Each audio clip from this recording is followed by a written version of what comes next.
in the Air Force, right? Marines, actually. How long are you here for? A few weeks. 30 seconds left. Just get us in field goal range. 22!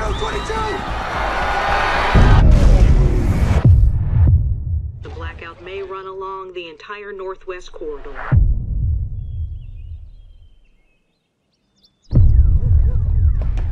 What's going on?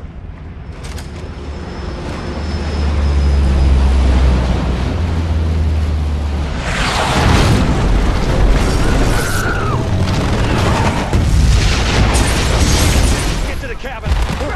Jed, you take care of your brother, you hear me? Now go now. Go while you still can. Let's go. If you're seeing this broadcast, you are in a part of the country no longer controlled by the government of the United States. Boys, I love you both, but I want you to do what I would do. Kill this piece of...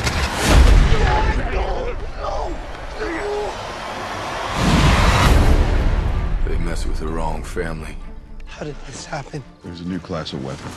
Everything went offline and never came back. They wipe us out, including U.S. Central Command.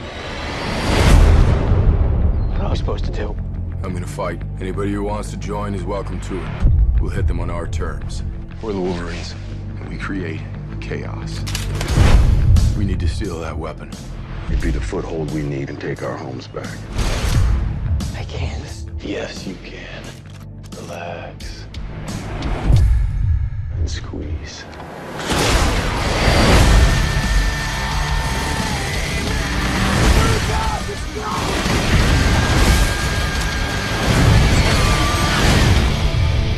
We inherited our freedom. Now it's up to all of us to fight for it.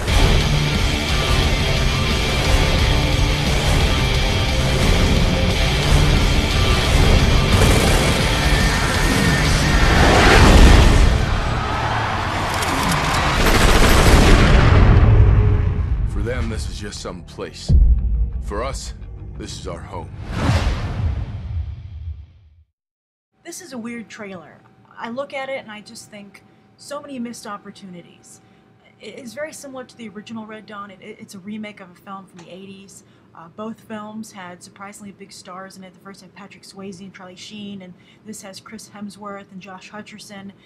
Both cast and made the film before Thor and The Hunger Games. It also has Isabel Lucas from Transformers. And also Adrianne Palicki. She was in the Wonder Woman pilot, and she is also in G.I. Joe 2, which was supposed to come out this summer and comes out next summer. So the film lucked into a really good cast. Also Tom Cruise's adopted son is in there. But when I said missed opportunities, I can't believe that when you update a film from the 1980s, the only thing that really gets updated is the villain, from the Russians to originally the Chinese, and then because that got a lot of criticism and because China is a big box office market, they changed it to North Korea. They spent about $1 million doing that. But if that's really the only change, with all the technology and how more savvy a lot of teenagers today have become, it just seems silly to me. And also how much smaller the world has become. I find it hard to believe that you would have a situation where you could have this little tiny pocket of civilization which is thrown back in a war scenario to the Stone Age, but the non-digital era. They have that throwaway line that you can see in the trailer where they're like, oh, good thing they invented that. The North Koreans invented this weapon which makes everything not work anymore.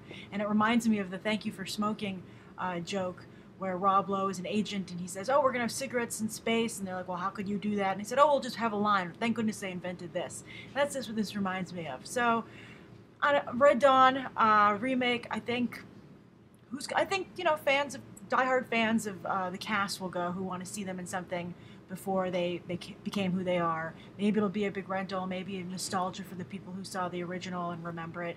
But this one, I guess potentially I think it should have stayed on the shelf, but I can see them wanting to get some money out of it. What do you think? Does the Red Dawn remake interest you? Do you think it should have been updated more? Or do you think it's important to stay loyal to the roots of the original film? Write your thoughts down below, and thanks for coming to Beyond the Trailer, not just for the latest trailers, but snapshot reviews. Thanks for watching.